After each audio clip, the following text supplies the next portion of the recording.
Nossa, que beleza, voltou todo mundo rapidinho.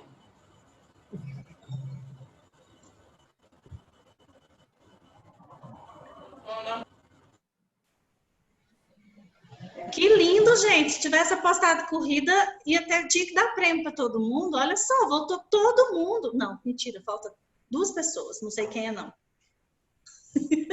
Tinha 25, agora tem 23. Tá faltando gente ainda.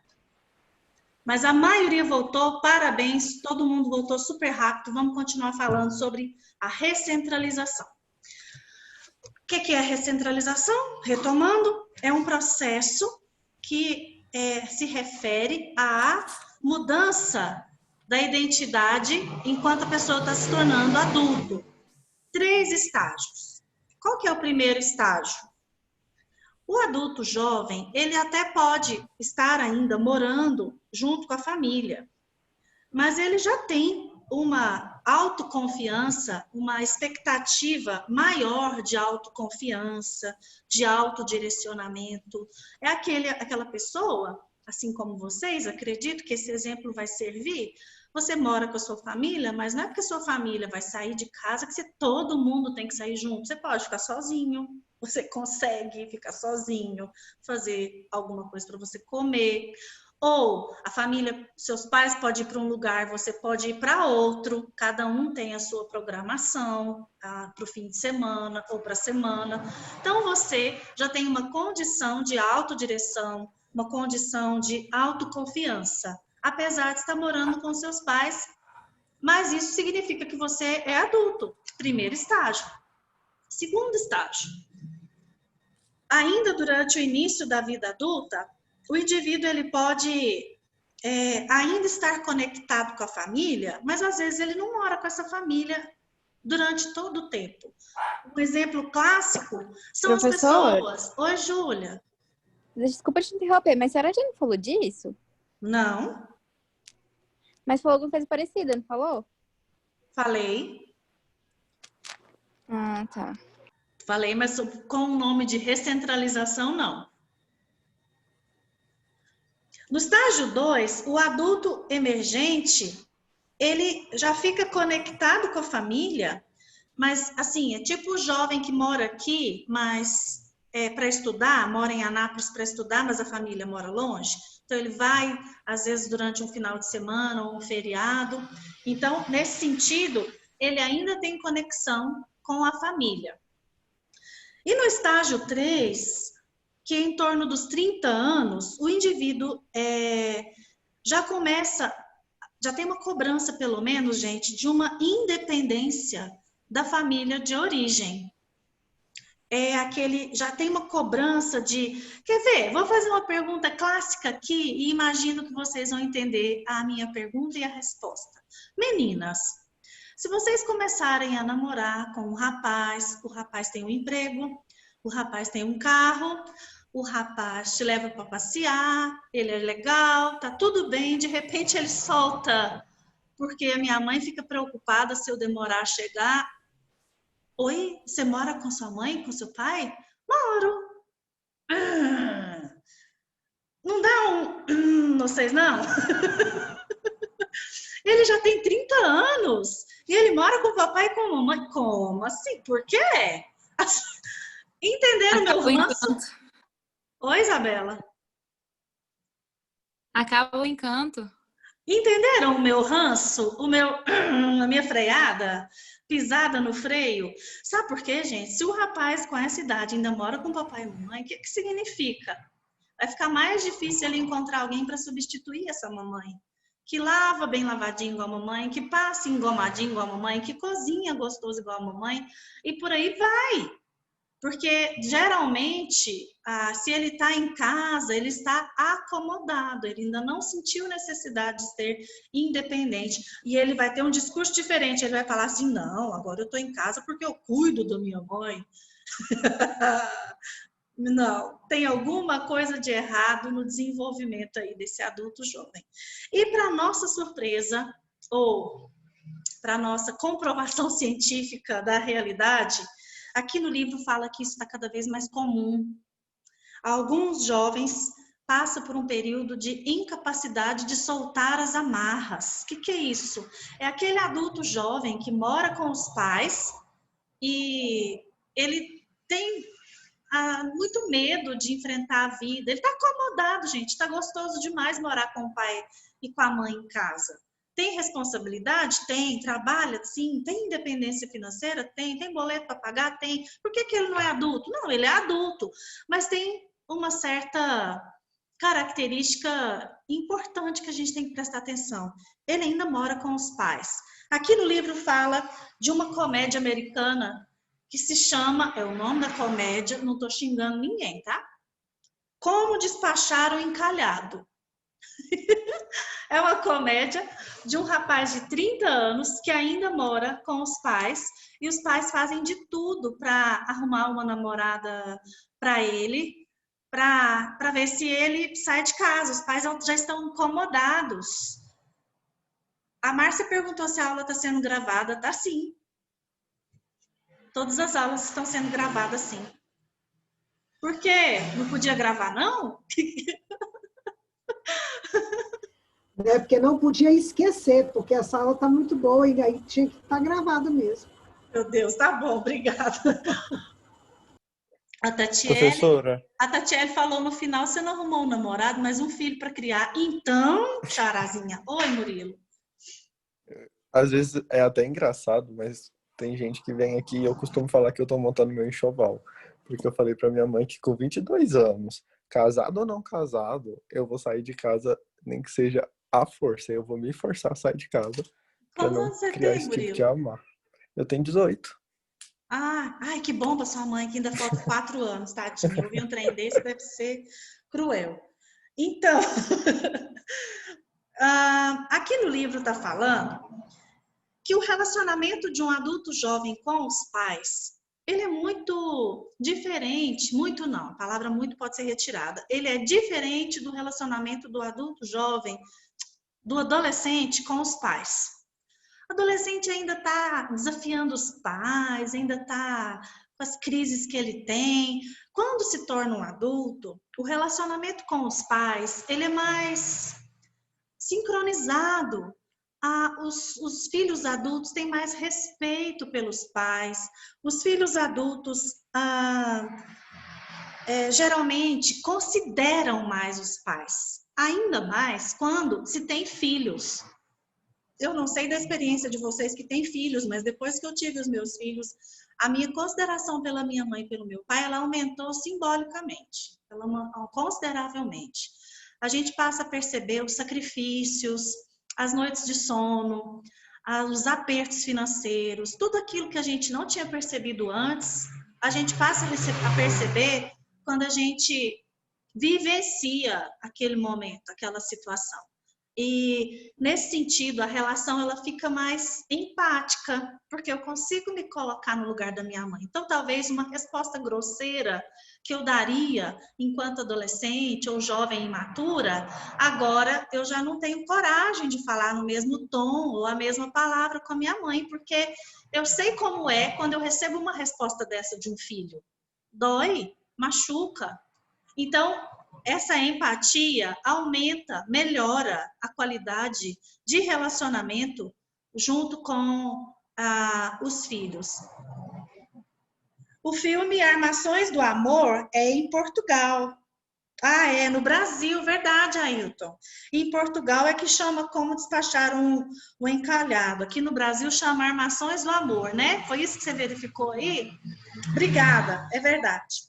O Matthew McConaughey, sei lá como é que fala esse nome, ele interpreta um homem de 30 anos que ainda vive com os pais e os pais estão desanimados em relação a essa convivência. Então, A gente precisa entender isso, que o relacionamento com os pais melhora. Chegamos, então, na teoria do Erikson. Erik Erikson estudou o desenvolvimento humano e ele dividiu esse desenvolvimento em estágios. Lá na primeira infância, bebezinho, a gente sabe que tem o estágio da confiança versus a desconfiança. Ele sempre faz essa divisão, ele chama de crise ou polos, porque sempre são opostos que ele conceitua, define nessas fases, nesses estágios de desenvolvimento. Para o adulto jovem, ele considera o 6º estágio do desenvolvimento psicossocial e ele disse que os 2 polos são intimidade versus isolamento.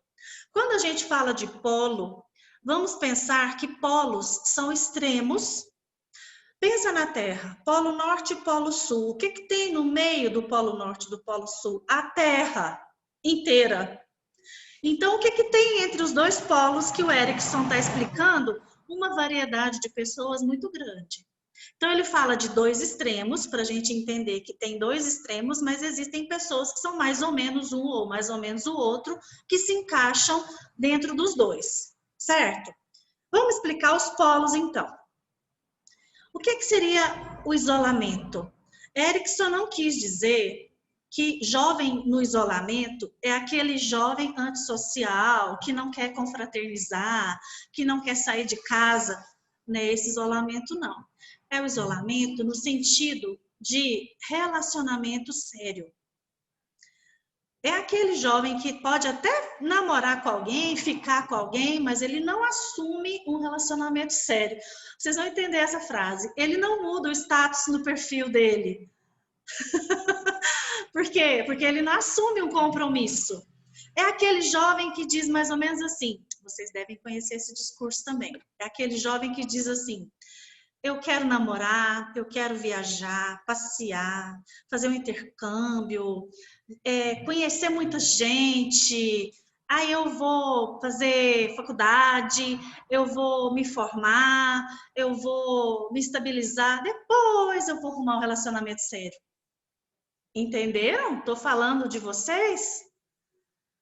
O jovem da intimidade já pensa completamente o oposto. Intimidade em que sentido? Eu quero alguém para compartilhar a vida, para ter um relacionamento íntimo, ter um relacionamento sério, um compromisso. Eu quero alguém para fazer uma família. Eu quero me casar, eu quero ter filhos.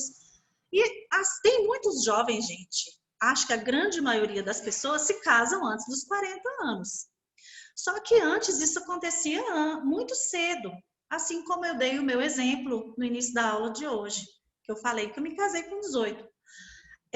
Vocês que estão fazendo faculdade, muitas pessoas que estão aqui, os jovens, de adultos de hoje, geralmente eles preferem ser do estilo, do extremo do isolamento. Enquanto quando eu era jovem, o que mais tinha era o estilo da intimidade. Então, hoje em dia, ainda existem os 2 tipos de jovem, assim como existia na minha geração, só que só está invertido. O que tinha mais era de um lado e agora é de outro. Perceberam isso? Perceberam essa diferença? Vocês estão aqui comigo? Balança a cabeça. Oi, Audrey. Sim, estamos. Quando um jovem, assim, vamos dizer que ele gosta de ficar na própria companhia, né, bastante, isso é considerado dentro do isolamento ou não? O que é ficar na própria companhia? É ficar sozinho? Não, prefere fazer coisas com ele mesmo, prefere, vamos dizer que vai assistir uma série no Netflix para ele, não assim, dividindo, uma coisa quando ele pensa mais sobre ele mesmo, se isso se encaixa no caso de isolamento ou não. Sim, ele não faz planos a 2, ele faz planos sozinho, sim. Mais alguma pergunta? Ixi! Adoro a Sandy fazer os comentários dela no chat. Não tem problema, não é... A Audrey que está dizendo, Sandy. Não tem problema, gente. Aqui nós não estamos dizendo que existe um tipo certo de jovem. Não existe. Nós estamos falando que existem tipos diferentes, cada um se encaixa em um. E assim, não cabe a nós nenhum tipo de julgamento. Inclusive, eu acho que o legal, o interessante, é aceitar o outro, respeitar o outro do jeito que ele é. Assim, tem pessoas jovens que querem se casar e querem fazer família cedo, beleza, é assim que ele vai ser feliz, deixa ele ser feliz assim. Tem pessoas que já preferem ficar sozinha, curtir sozinha, querer conhecer o mundo sozinha, para depois pensar, né, nisso, se vai ter um relacionamento ou não, se vai ter filho ou não. Beleza, cada um dentro do seu estilo de vida, sem ferir o outro, a gente tem que respeitar, inclusive como psicólogos. Se alguém diz para vocês, não, eu não quero ter filhos.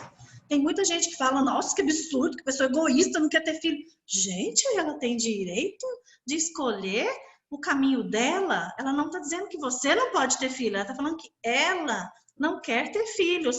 Se ela fosse se relacionar com uma pessoa que concorda, que não vai ter conflito, legal! Não tem problema nisso. A Raquel fez uma pergunta pessoal, bandida.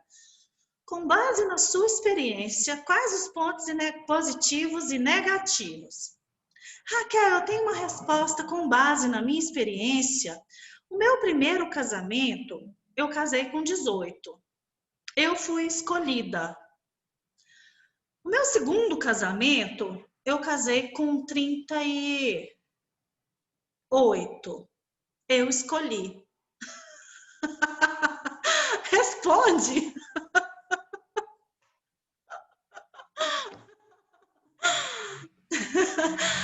Tem pontos positivos e tem pontos negativos nas duas coisas. Quando eu era jovem, como vocês, meu sonho era ser mãe. A minha mãe quase morria. Ela falava assim, minha filha, casa, tá? Eu não falava assim, eu quero vestir de noiva, eu quero entrar na igreja. Eu falava assim, nossa, eu quero demais ser mãe. Eu sempre adorei criança, assim, sempre fui louca por criança. Tem muita criança, agora já são adultos, que me chamam de tia Tati, porque eu troquei fralda, eu ajudei a cuidar na igreja, eu já cuidei de criança para a mãe viajar, ficou na minha casa. Então, assim, eu sempre gostei horrores de criança. E a minha mãe falava, minha filha, casa para você ter que ser mãe, tá? Então, eu passei no vestibular e comecei a namorar ao mesmo tempo, no mesmo ano. E com 1 ano de faculdade, 1 ano de namoro, eu fiquei noiva e casei. E aí, com 1 ano de casada, eu pensei, já quero ter filho. Já tá bom, já vivi o tanto que eu tinha que viver de casadinha, agora eu quero ter filho. E todo mundo, você é doida, se você tiver filho agora, você vai parar seu curso no meio do caminho. Mas o meu desejo era ser mãe. Então, eu parei de evitar. E Deus foi tão bom para mim, porque realmente, se eu tivesse tido filho no terceiro período de faculdade, quarto, eu teria parado, porque eu estudava em Goiânia. E ir e vir todos os dias, não era nem estrada dupla igual é hoje, era muito mais complicado. Eu não teria voltado, eu não teria terminado o meu curso. Eu parei de evitar filhos e demorei muito a ficar grávida, tanto é que eu tive meu filho no último ano da faculdade. Quando eu formei, ele nasceu. Eu fiquei grávida no último ano. Então, assim, foi por bênção de Deus mesmo, porque se eu tivesse tido meu filho, eu nem teria terminado meu curso, não sei se eu teria voltado. Então, tem vantagens e desvantagens? Vantagens e desvantagens não. A Raquel falou pontos positivos e pontos negativos? Tem, mas depende da prioridade, né? A minha prioridade era casar e ter filhos, e isso eu consegui. Que bom que eu consegui fazer junto com a minha carreira acadêmica e profissional. O problema é que algumas pessoas às vezes não conseguem, né? E não sei se isso é um problema, pode se fazer depois, mais tarde, por que não? Você quer falar alguma coisa, Murilo? Quero, por gentileza. Pode falar. Quando casamentos na família da pessoa tendem a não dar certo, por exemplo, a pessoa tem um histórico de o casamento da avó não deu certo, depois o da tia, depois o da mãe, e ela tem uma experiência muito complexada em relação a isso, ao matrimônio. Traumática. Isso. Consequentemente, ela vai criar Alguém me ligou. Consequentemente, ela vai criar um tipo de pessimismo e uma barreira sobre casamentos. Sim. E quais males, o que essa pessoa pode desenvolver de pior, assim, em questões psicológicas falando? Sobre relacionamento com outras pessoas, ela vai adquirir algum tipo de doença ou isso vai ser só algum tipo de sentimento que ela vai ter um bloqueio mesmo? Como Sim, que sim, funciona isso? acredito que sim. Murilo, não existe equação para gente, para pessoas, não existe equação. Eu não posso dizer que se a pessoa teve uma criação num casamento negativo e desestruturado, ela não vai conseguir ter um bom relacionamento e talvez não vai ser uma boa mãe ou um bom pai. A gente não pode pensar dessa forma, porque nós vamos falar sobre isso hoje ainda, existe a resiliência. Algumas pessoas são mais resilientes do que outras. Então, às vezes uma doença horrível, como o câncer, né? Tem gente que recebe a notícia que está com câncer e parece que já aceita aquele câncer, não luta contra aquela doença e, enfim, ela às vezes pode até morrer antes do que poderia morrer. E tem outra que recebe uma notícia de um câncer mais severo e ela não aceita aquela doença para si, ela vai lutar e ela vai atrás de tratamento e ela vence esse câncer e ela vai dar palestra. Eu venci o câncer, você também pode vencer.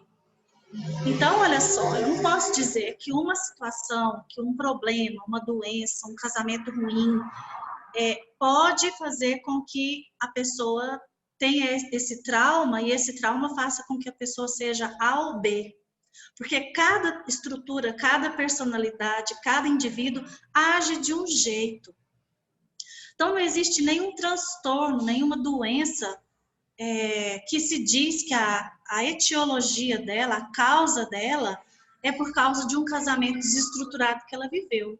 O que eu acredito que é mais comum é isso que você citou. Talvez essa pessoa tenha receios, tenha bloqueios, tenha dificuldade em confiar no outro, que já viu a mãe sendo traída, então tem dificuldade em confiar. Às vezes a mãe fala demais, homem não presta, homem não vale nada, aquela moça não vai conseguir se entregar, não vai conseguir confiar, porque ela aprendeu naquele formato. Pode ser que aconteça assim, e pode ser que ela ainda seja uma pessoa esperançosa e fala, não, eu vou encontrar alguém que vai ser diferente, que eu vou poder confiar, e pode ser que ela tenha um bom relacionamento, um casamento feliz. Então, não existe receita pronta. Ah, se existisse receita pronta, se a gente tivesse uma varinha de condão no consultório, ia ser tão legal, mas não existe. Não existe. Cada caso é um caso, cada situação gera uma situação. Ficou claro? Ficou. Foi ótimo. Obrigado, Por professora. nada. Outra coisa que... já chegou a hora da resiliência, que a gente tinha que falar sobre... Eu já falei o que é, gente. Eu queria perguntar se vocês sabem o que é resiliência. O que é resiliência para vocês? Todo mundo tatua, né, professor? E ninguém sabe o significado. Muita gente tem tatuado mesmo. Eu sei. O que é, Suzane? É a capacidade de se reconstruir, digamos assim, depois de momentos difíceis, depois de crises, coisas que te... Exatamente. Criança bem pequenininha tem resiliência? Tadinha, não. Se você tomar o pirulito dela, ela vai chorar, ela vai ficar sentida. Adultos, jovens, a gente espera que se alguém tomar alguma coisa de você, você não chore, não deite no chão, não dê uma birra. A gente espera que você saiba conduzir essa situação de estresse, entender esse processo, pensar sobre isso e fazer com que isso modifique ou traga um equilíbrio para a dinâmica do seu ego. Então, aqui no livro está falando que resiliência do ego é a capacidade que a gente tem que ter de modificar o nível de controle em relação a uma situação. Tem situação que a gente não tem controle sobre ela. E aí eu vou fazer o quê? Eu vou chorar? Tem problema não. Às vezes a gente chora mesmo. Não significa que chorar é não ter resiliência. Mas eu não posso ficar chorando o resto da vida por causa daquele problema. Aí é um problema, porque eu não tive resiliência. Então, é a capacidade de maturidade Eu acredito que a resiliência vem muito, ela cresce muito, evolui muito com a maturidade. A gente precisa entender, aprender a enfrentar situações estressantes, relacionamentos conflitantes e, mesmo assim, não deixar aquilo nos abater. Quanta gente, tem gente que é mais guerreira do que outras pessoas, né? Porque uma vez eu estava passando por uma situação tão difícil na minha vida, um problemão, né? E alguém falou um versículo bíblico para mim. E é verdade esse versículo, que Deus não dá uma tribulação para a gente mais forte do que a gente poderia suportar. Ele conhece a nossa força. Eu estava com raiva nesse dia. Eu falei, caramba, mas Deus está me achando com cara de Thor, Homem de Ferro, assim, Mulher Maravilha. Não tem lógica, porque o problemão, né? Então, assim, Mas aí, o que acontece depois que você passa por aquele problema? Aprendizado. Com esse problema, você aprende para a sua vida e ainda aprende para a vida dos outros. Você tem condições de ajudar outras pessoas. Então, resiliência é muito importante. Inclusive, a resiliência é importante como base nos nossos relacionamentos íntimos. E eu tenho 2 tipos de relacionamento íntimo para falar com vocês, na fase adulto-jovem, que é a amizade e o amor. Vocês sabiam que a amizade das pessoas adultas jovens, elas são menos estáveis do que nas outras idades? Uai, professora, como assim? A gente não acabou de ver que é mais maduro, que é mais resiliente, porque que a amizade é menos estável? Porque vocês estão passando por uma fase de mudança. Então, muda de trabalho, muda de cidade para estudar, muda de faculdade, às vezes, no meio do curso. Vocês que moram em outra cidade, por exemplo, e quando estão em um momento de aula presencial, vêm aqui para Anápolis. Vocês deixam a sua cidade, vocês deixam amigos para trás. Eles não deixam de ser seus amigos. Mas com quem você mais convive? Com quem que você vai sair? Com quem que você vai passear? O que é isso, Totoro? Acorda, você está sonhando. O cachorro está chorando, dormindo, gente. Acorda, Polly. Pronto. Era só um sonho. Tadinha. Então, você não vai abandonar suas amizades, mas você vai se relacionar mais proximamente e intimamente com pessoas que estão morando perto de você. 5 anos junto na faculdade. Vocês estão aqui no 1º, 2º período. Vocês vão conviver uns com os outros durante 5 anos. Tem gente que pensa, nossa, é meu amigo demais, eu vou na casa dele, ele vai na minha casa, a gente sai junto no fim de semana, não sou amiga dele só por causa da faculdade, não. Eu tive amigas assim na minha faculdade. E aí a faculdade acaba, a gente forma, cada um vai trabalhar num lugar, às vezes em outra cidade, cada um vai ter sua vida, casamento, filhos. Perde o vínculo, é amigo ainda, encontra e fala, nossa, quanto tempo, e os filhos cresceram. Mas a gente deixa de ter aquele convívio próximo. A Sandy diz que é da faculdade para a vida. Eu ainda encontro de vez em quando algumas colegas de faculdade, mas tem umas que eu nunca mais vi. Então é por isso que a amizade na idade adulto-jovem é chamada de menos estável. Por quê? Por causa das mudanças que vocês têm de cidade, de trabalho, de faculdade e outras coisas mais. Só vocês pensarem agora, aqueles seus amigões do peito lá do ensino médio. Algumas pessoas mantêm, mas não é tão comum. Agora, as pessoas com quem vocês mais convivem são os amigos dos colegas da faculdade, porque são com eles que você convive todos os dias. Certo? E para falar do amor, gente, tem uma teoria sobre o amor. Eu vou mostrar um quadro para vocês agora, vou compartilhar a tela. A teoria do amor, ela é baseada num estudo de Sternberg, que ele fez em 1986. Ele disse que para uma pessoa ter um equilíbrio no amor, ela precisa ter 3 elementos: paixão, intimidade e compromisso. Vamos ver como que funciona cada um desses 3 elementos em cada um dos tipos do amor? Eu vou compartilhar com vocês um quadro e a gente vai preencher esse quadro juntos. Deixa vocês aparecerem Tô usando aqui para a para mim. vida, hein, professora? Oi? Eu tô usando Professora, isso já é pra vida, pra ver se dá certo. Tá bom, pode repete levar de para a vida. novo o nome do cara que você citou. Sternberg. Esse quadro Tá. está na página 495, não do jeito que eu estou mostrando aqui, eu fiz uma tabela, mas o quadro que explica essa tabela está na página 495 e tem o nome do autor embaixo. Eu tenho 10 minutos para explicar esse quadro para vocês, então eu vou explicar rápido e depois, se alguém tiver uma pergunta, a gente deixa um espacinho no final, tá bom? A primeira parte é triste, é o desamor. O que é o desamor? É quando não existe nenhum dos três componentes. Não tem nem paixão, nem intimidade e nem compromisso. Poxa, professora, que relacionamento é esse? O vizinho que a gente não conhece, o colega de trabalho que a gente só cumprimenta por cortesia, mas a gente não sabe nada, não tem relacionamento nenhum. Então, o desamor, ele inexiste a paixão, a intimidade e o compromisso. Portanto, eu não vou marcar X em nenhum dos três quadradinhos aqui da tabela. A amizade. O que existe na amizade? Vou marcar aqui para vocês verem. A amizade existe apenas intimidade. Professora, como assim? Eu não tiro a roupa na frente do meu amigo, não. Não, na intimidade física, não. Intimidade aqui é um contato tão forte que você conta segredo para essa pessoa conta para você, você conhece tudo da vida dela, da família dela, ela conhece da sua, é aquela pessoa que sempre está com você num problema, sempre que está com você numa alegria.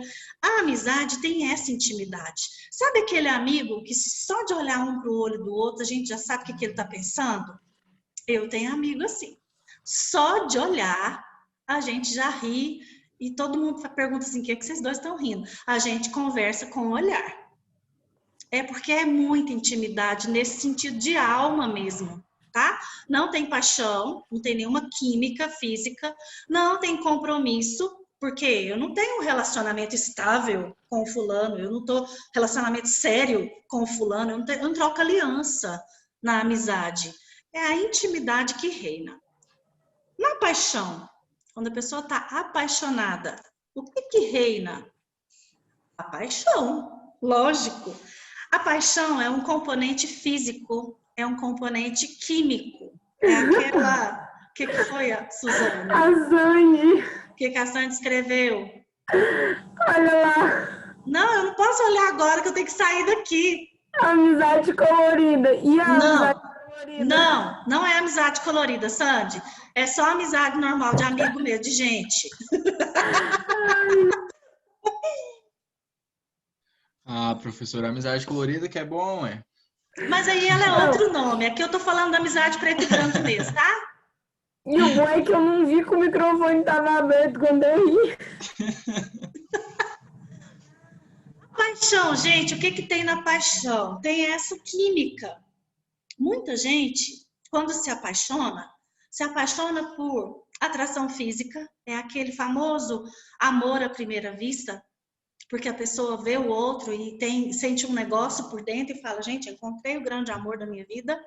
Pode ter um contato sexual, pode ter um relacionamento muito forte. Tem gente que fala até que vai casar, que encontrou o amor da vida, mas quando começa a conversar e a se conhecer, quando começa a ter intimidade de fato com a pessoa, percebe que não tem nada a ver, não é nada daquilo que achava. E aí o relacionamento termina. Esses dias me falaram que a pessoa apaixonou de manhã e deu a notícia que estava feliz demais, apaixonadíssima, que ia casar. Encontrei meu grande amor. De noite já tinha terminado, falou, não era nada daquilo que eu estava pensando. Exatamente isso é um exemplo de paixão. O amor vazio.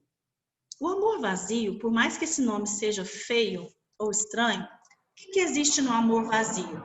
Existe um compromisso. Não tem química, não tem paixão, não tem diálogo, então não tem muita intimidade, mas existe um compromisso. As pessoas estão comprometidas uma com a outra. Isso é muito comum. Aqui no livro está falando de casamento arranjado. Apesar de a gente não viver mais numa época em que os casamentos são arranjados, existem alguns lugares que sim, existem algumas comunidades que sim. Então, eu também penso Já viu aquele namoro que tem 10 anos que os dois estão juntos, o povo pensa assim, não vai casar mais não, já virou irmão. É esse amor vazio. Eles nem andam de mão dada mais, nem se chamam de apelidos carinhosos mais, não é amor, não é meu bem, não é querido, é fulano e ciclana, é assim seco, a gente não percebe mais carinho, ou seja, eles têm compromisso. Ele é fulano, é namorado da Beltrana e vice-versa. Mas essas pessoas não têm mais conexão de alma, não têm mais paixão e não têm mais intimidade. É só o compromisso. E às vezes até casa desse jeito. Professor. Isso é perigoso. Oi? Me veio muito na mente aquele tipo de pessoa que, pela sexualidade, casa com a pessoa do sexo oposto, ou por causa da religião, ou porque os pais querem que seja daquele jeito. Então, eles vivem uma espécie de amor vazio, mas que tenha esse compromisso, que é como se eles se forçassem a viver aquele relacionamento. Exatamente. Também é um bom exemplo, Murilo. Valeu. O amor romântico, deixa eu marcar que o amor romântico, ele é lindo. Ele tem paixão e ele tem intimidade, mas ele não tem compromisso. Que tipo de amor é esse? Os amantes. Os amantes, eles são atraídos um pelo outro fisicamente, eles estão emocionalmente ligados, chegam a dizer que amam um ao outro, eles se conhecem às vezes profundamente, sabem inclusive que hora que pode ligar um para o outro, porque o cônjuge de um do outro não vai estar perto, o companheiro, a namorada não vai estar perto. Então, o que eles não têm? Compromisso. Às vezes nem pode virar público, né? Eles são amantes, então ninguém pode saber que eles se amam. Muita gente, pessoal, vive esse tipo de amor. É sofrido, mas muita gente vive. Às vezes tem um casamento de amor vazio, tá com essa pessoa só pelo compromisso, às vezes porque tem filhos, e vive com um amante o amor romântico. Vive a paixão, vive a intimidade, vive a intensidade, mas não tem compromisso. Tem pessoas que se deixam levar por essa duplicidade, né? De dois relacionamentos para se sentir feliz. O amor companheiro já é o amor que tem a intimidade e o compromisso, mas não tem a paixão.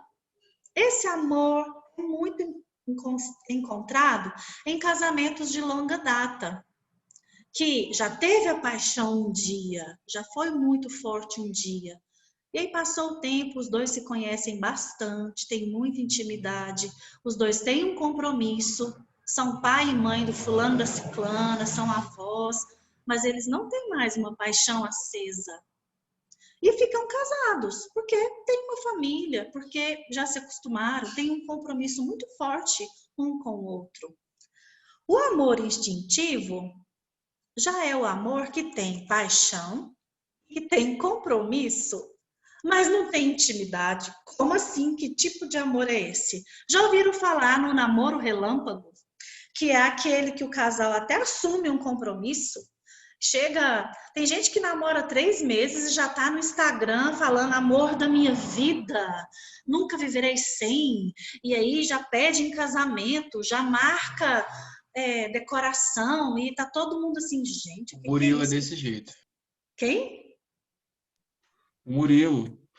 Gente do céu, não se tem o respeito mais. Meu filho, intimidade, depois que a gente dá intimidade, a gente dança, é desse jeito mesmo. Então, o amor instintivo... Mas é porque enjoa muito fácil. Nossa o Murilo Senhora. tá sendo usado o bode expiatório aqui hoje. Gente, respeita, ele tá dodói hoje, não faz pelo não. Meu Deus, falta 1 minuto. O amor verdadeiro é o que tem paixão, intimidade e compromisso. Os 3. Alguns chegam a dizer que esse tipo de amor não existe. Outros chegam a alcançar esse tipo de amor. Gente, alcançar é fácil. O difícil é manter esse tipo de amor. Porque a gente evolui como pessoa e às vezes o outro parceiro não evolui. E aí fica naquele saudosismo. Eu tô com saudade da fulana que eu conheci, do Beltrano que eu conheci. Você não é mais a mesma pessoa. Quando se acabar aqui, a gente volta só para encerrar, tá? Quando os dois evoluem juntos, o relacionamento se mantém. Mas se só um evolui, é muito comum esse relacionamento se dissipar. Todo mundo entendeu os tipos de amor? Verdade. Muito útil. Ficou Sim, claro? professora. Muito. Sim. Tem muita gente querendo falar, então nós vamos encerrar e voltar um pouco.